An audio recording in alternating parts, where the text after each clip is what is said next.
Okay, not everybody. Okay, some of the people said that.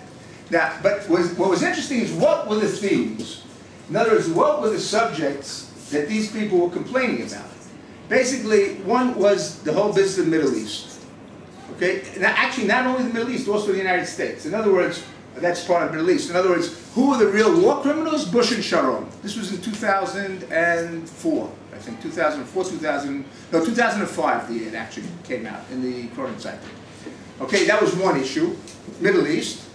In other words, who are you to bring this issue up? Look at what's happening in the Middle East. The other thing was very interesting, the whole issue of restitution. How much longer will you milk us for money? This is a very big subject. Many calls. And listen, we recorded all the calls. We have like a register of all the calls. And another thing was, people called with their names, with their phone numbers. In other words, it was all open completely. No one was in any way embarrassed or bashful about this. Okay, now, in the framework of this Operation Last Chance, we dealt with 3 cases in Austria. Okay, and they're all interesting in themselves, and they say a lot, I think, about the attitude of Austria to this project. Okay, first of all, the most important case, and the case that got the most attention, was the case of Aribert Haim, Dr. Aribert Haim.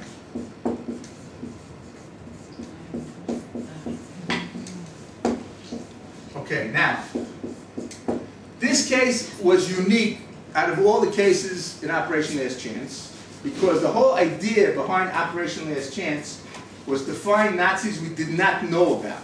Okay, this case was very well known.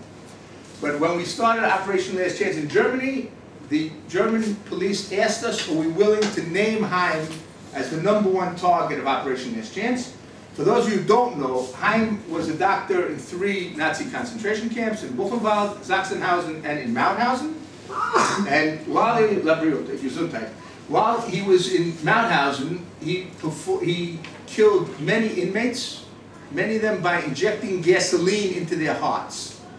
And he carried out all sorts of operations without anesthesia, cut off people's limbs. In other words, people came to his clinic to be cured, and instead they were murdered. Luckily, he was only there a short time, but he's like a mini Mengele. In other words, he's a doctor who became notorious because of his crimes in a concentration camp. Now, Haim was in Mauthausen in the fall of 1941. After that, he was transferred to an SS unit in Finland. At the end of the war, he was actually arrested by the Americans. He was never put on trial. No one knows why. It's very strange. Doesn't make any sense. And then he moved to Germany. He was born in Austria, educated in Austria, and he moved to Germany, became a gynecologist, believe it or not. He was living in Baden-Baden, a very beautiful city in southwestern Germany, spa city.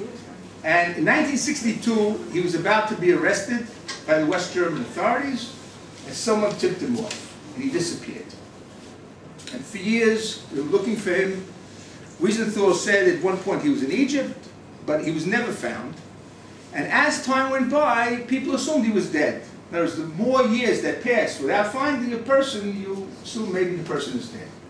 In any event, in 2004, one of his sons, he has 2 sons living in Germany and an illegitimate daughter living in Chile. One of his sons committed a financial crime. And the police checked all the bank accounts of the Haim family, and they found a bank account in Berlin with 1.2 million euros in cash and 800,000 euros in stocks and bonds. And the question is, well, if Aribert Haim is dead, why is the money still in the bank account? Why didn't his children take the money? So the police assumed, and it's not clear if this was the correct assumption, that Aribert Haim is alive. And the question is where. So we named him as the #1 target of Operation Last Chance. The Germans were offering 130,000 euros for information. Wiesenthal Center added another 130,000 euros, and I tried to get the Austrian government to add money for this prize. Okay, we'll get there in a minute. In any event, we reached the conclusion that he's apparently in South America. And I went to South America twice to try and find him, and there were a couple of times we thought we found him, but to make a long story short, 2 years ago, I think it is, all of a sudden his son gave an interview to ZDF and to the New York Times in which he said, my father died in Egypt in 1992. That's what he said. Now, the story is rather interesting. According to this story, 6 months before this, he had given an interview to Bild am Sonntag in which he said that he hadn't seen his father for 50 years. Okay? 6 months later, he changes his tune. I was with my father when he died right after the Barcelona Olympics in 1992 in Cairo. And the story is the following. This is the story that he told. His father ran away. After several years, he got to Egypt. He lived in Cairo.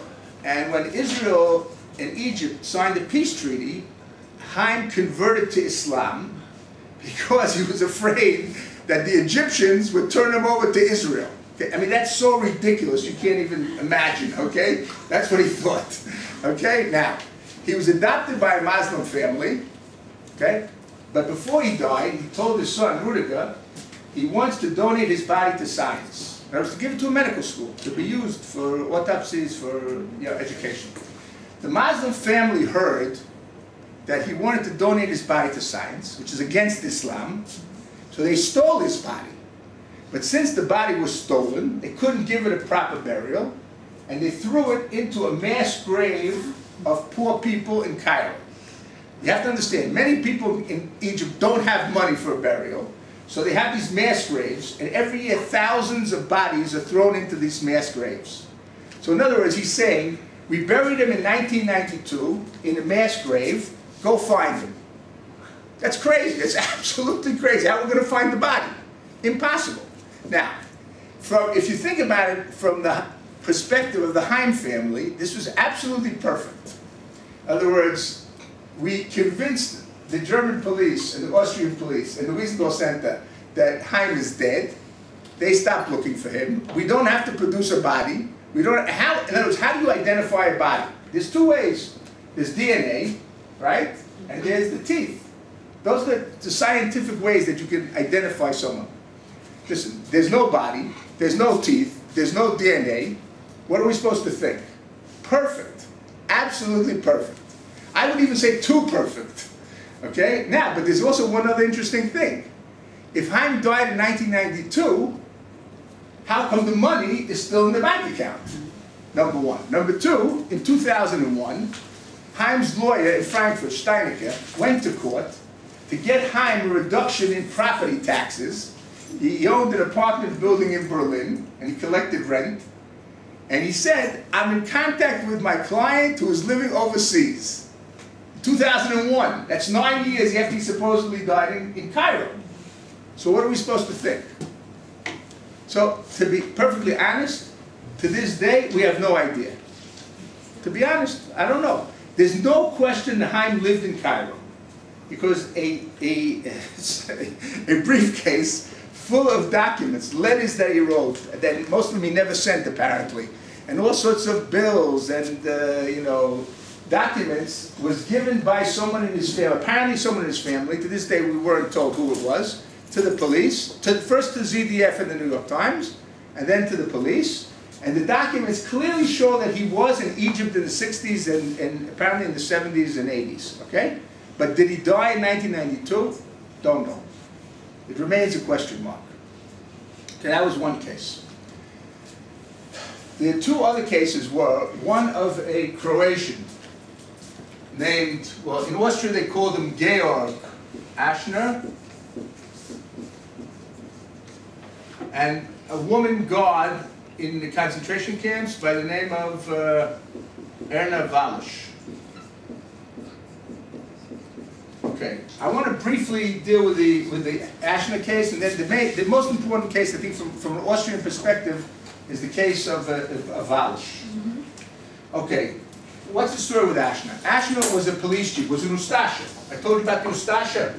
He was a fanatic Ustasha, police chief, Požega. City is Croatia, Slavonska Požega. And he was responsible for the deportation to concentration camps of hundreds of Serbs, Jews, and Roma in 1941-42. And these people, the majority were killed. Many of them were sent to Jasenovac. And after the war, he ran away after the war to Austria. He was a wanted Nazi war criminal in Yugoslavia, but he was never extradited. And he lived in Klagenfurt, where he became a lawyer. He might have been a lawyer even before this. But in any event, he lived in Klagenfurt. But when Croatia became independent, he moved back to Croatia because he wanted to get back his property. And he lived in Daruvar. In any event, he was discovered almost purely he was discovered by a young researcher living in Croatia. And when we started Operation Last Chance in Croatia in 2004, we exposed him. This guy is a Nazi war criminal. He's living in Daruvar, and we called upon the Croatian authorities to prosecute him. Anyway, it turns out it was a big mistake because Ashna was 91 years old at the time, right? I never thought in a million years that someone 91 years old is going to run away. I'm admitting my mistake, really. It was terrible. Stupid mistake. But the problem was that he had a place to run to. Because he had an apartment in Klagenfurt, where he had lived for 40 years. He had a son living in Klagenfurt. And all he had to do was get in a car, across the border, and that's it. He ran away, and he actually made a very smart move.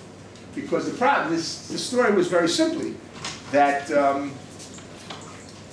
as soon as it was discovered that he was living in Klagenfurt, danke. As soon as we discovered that he was living in Klagenfurt, Croatia asked for his extradition. We're talking about September 2005. So what happened was that the response in Austria was, Ashna is an Austrian citizen. And as such, he can't be extradited to Croatia. Croatia is not a member of the EU, as you know. If they had been a member of the EU, maybe they would have had to extradite, but they didn't have to. Okay? Now, in January of 2006, I met with Karen Gastinger at the Justice Ministry in Vienna, and we raised this case. And we said, listen, well, actually there were three cases on the agenda. One was the Heim case. We wanted Austria to add money to the prize. The Ashna case, and then the case of Werner Wallisch, which we'll get to in a few minutes. And anyway, we said, listen, Ashna got Austrian, let's assume that he is an Austrian citizen. He got Austrian citizenship by lying.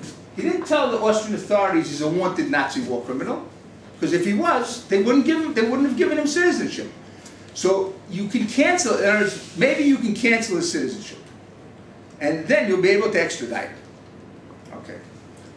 All right, in any event, she said that we can't do this, there's nothing we can do, etc., etc., etc. Haider came out with one of his brilliant statements that the Ashna family is a wonderful family, welcome here in Klagenfurt, and we want them to stay with us till the end.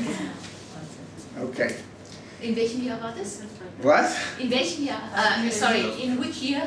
This is, actually he made the statement in 2008. He didn't make the statement in 2006.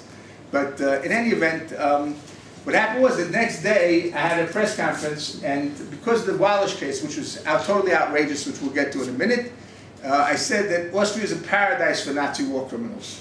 And then all of a sudden, the spokesperson for the Ministry of the Interior in Carinthia announces that Ashna is not an Austrian citizen. Okay, fantastic. When is he going to be put on the train to Zagreb? It didn't happen, though. In other words, if he's not an Austrian citizen, then there's no reason not to extradite him. But they basically dragged it out, and they said that he's suffering from dementia. He's sick. He's too sick to be put on trial? Okay.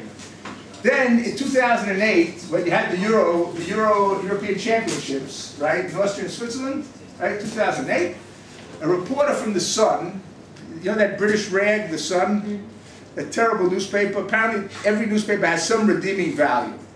In any event, they found Ashna in the fan zone after he was rooting for Croatia, okay, enjoying a nice meal in the restaurant, and this reporter knew who he was, so he started asking him questions, and he got some very clear answers on what he did during the war, etc., etc., etc. And they turned this into a big scandal, which it is a big scandal. So this is when Haida said that he's there's a wonderful family, and they should stay. We want them to stay with us in Corinthia. In any event, so we asked for an international expert to examine him, because our feeling was that all the Austrian doctors thought that every Nazi war criminal over the age of 80 is suffering from dementia. Okay. But in any event, finally they brought a German expert who made no difference, and actually died, what was it, 3 months ago, in an old age home at the age of 98. Okay, unprosecuted. Okay, let me get to Wallisch. The Wallisch case is very interesting. This was the most important tip that we got from the ad in the Kronenzeitung. A woman in Vienna wrote to us saying that she's sick of the neo-Nazis and she's sick of the Holocaust denial. She wants us to know that a woman named Erna Wallisch is living in Schiffmüllerstrasse 100 in Schiffmüllerstrasse. It's 20 Bezirk, if I'm not mistaken. Okay, and she doesn't know if she was put on trial. She was one of the monsters of the camp. That's what she wrote. Okay, so first of all, we checked out this woman does exist. In other words, the woman who sent the letter exists. And there is an Erna Wallisch who's living at that address. Now, what we have to do, first of all, we have to find out if the person is alive, right? And in other words, when we get a name, there's 3 tests that we have to take. Okay, one is the credibility of the information. Okay, you have no idea how many people call me to tell me that they just had a fight with their neighbor, who's an 87-year-old German, who's a terrible person. He must be a Nazi. Okay. If I had $1 for every such phone call, I'd be rich, believe me. But that's not credible. That's ridiculous, right? Second question, is the person alive and healthy enough to be brought to justice? And the third, was this person ever prosecuted before for the same crime? Because if they were, then there's nothing we can do about it. Okay.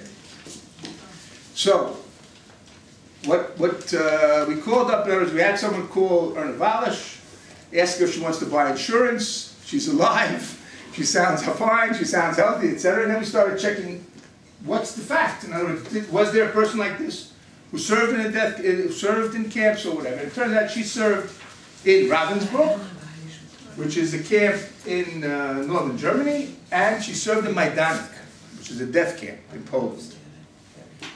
Then the question is, 1 second, but there were 2 trials of Majdanek guards held in Germany. Was she ever put on trial? No, she wasn't put on trial.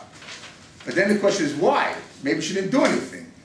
But it turns out that she had been investigated, and she had admitted taking people to the gas chambers and guarding them so that they couldn't escape. And there's also some evidence she was cruel to some inmates. Okay. Anyway, come to this meeting. I sent all the information to the Austrian ambassador here, and I have to say that I was very optimistic, or I was very hopeful. Let's put it this way. Can't be optimistic about any of these cases. Certainly not in Austria. But I was very hopeful that we finally found a case that could be put on trial in Austria. Austria has not had a successful prosecution in more than 30 years. Okay? It's not because there's no Nazis in Austria. There are some Nazis in Austria, right? But there hasn't been a successful prosecution. I figured this case will be fantastic. First of all, you excuse me, ladies, because it's a woman. In other words, it's clear that the media pays 10 times, 100 times more attention to a case like this because it's a woman, and this was most likely going to be the last case of a female Nazi war criminal. Okay? So everything seemed fine until I got to Vienna and I met Karen Gastinger, and she told me that Erna Wallisch could not be prosecuted in Austria. Why not? Well, according to the Austrian Justice Ministry, what Erna Wallisch did, okay, and I remind you, she took people to be gassed. She guarded them, they couldn't escape, okay, and some cruelty perhaps towards inmates, was characterized as, 1 second, okay, this is not much better, but we'll try anyway.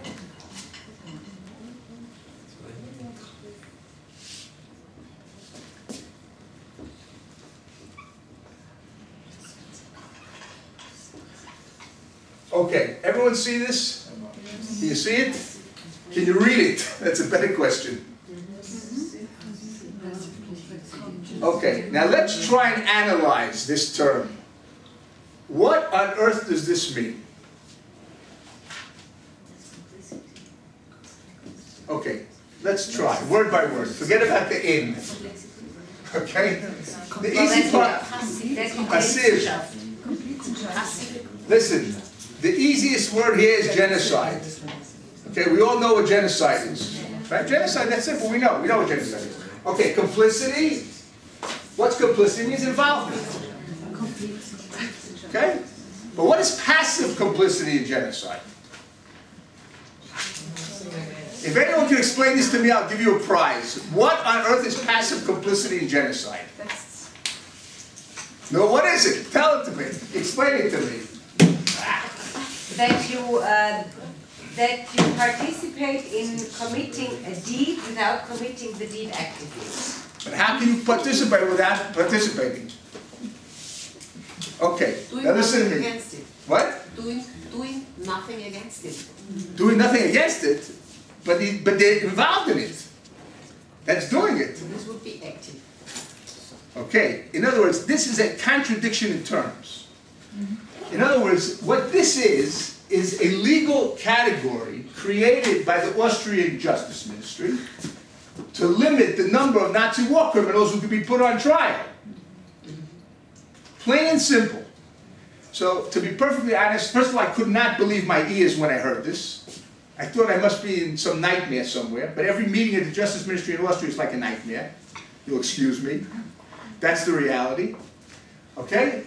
And we decided, listen, I said to myself, this is simply impossible. We can't let this stand. So I went to the polls. So what's the German expression for it? Passive Beteiligung oder No, I think it's Beteiligung in genocide. Yeah, listen, it might be a specific legal term. I don't know it. I'm not a lawyer. My German is far from perfect. But in any event, I went to the Polish authorities and I said to them, listen, this person committed crimes in Majdanek. Majdanek is in Poland.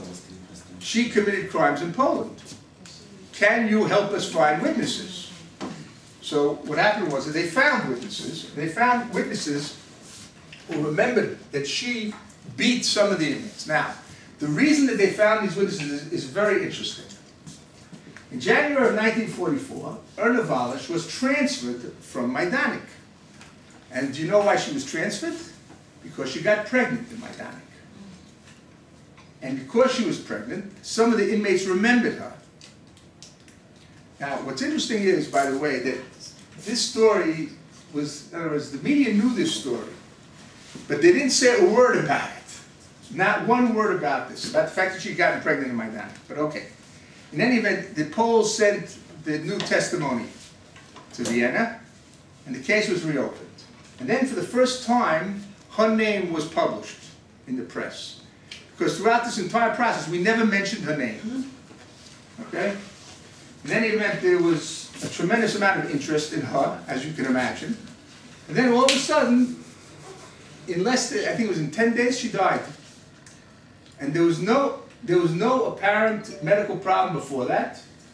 We have no idea why, we have no idea how, but she died, and basically we lost the best chance we had to get a trial in Austria.